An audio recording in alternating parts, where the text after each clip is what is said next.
এখন এখন কেটে দিই পারগুলা গুছাই রাখবো।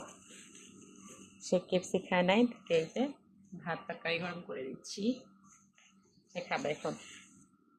আমি এখানে আমার কাজ করে আমি খাবো না, আমি খেয়ে আসছি। তরমুজটা কাটবো আর একটা আম কাটবো। নুসরাত নিশান, ফল কাটছি, খাইলে আসো। ওয়াটারমেলন চামচ দিয়ে খাইতা। তুমি যে খাচ্ছ লাও না, তো গরম কি শেষ হয়েছে মজা নাই। খেলে না, সে মাংস খায় না। কি খাও তুমি? এটা কি? উতা বেল, এটা উতা বেল।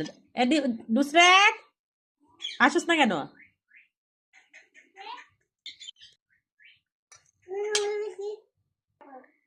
আমি নুসরাত নিশাতকে ডাকছি ফল খাওয়ার জন্য। মিঠু রানীও এসে হাজির, সেও ফল খাবে। আপনিও খাবেন? ওরে বাবা, লজ্জা পাইছে, লজ্জা পাইছে, মিঠু লজ্জা পাইছে, মিঠু লজ্জা পাইছে। তুমি লজ্জা পাইছো?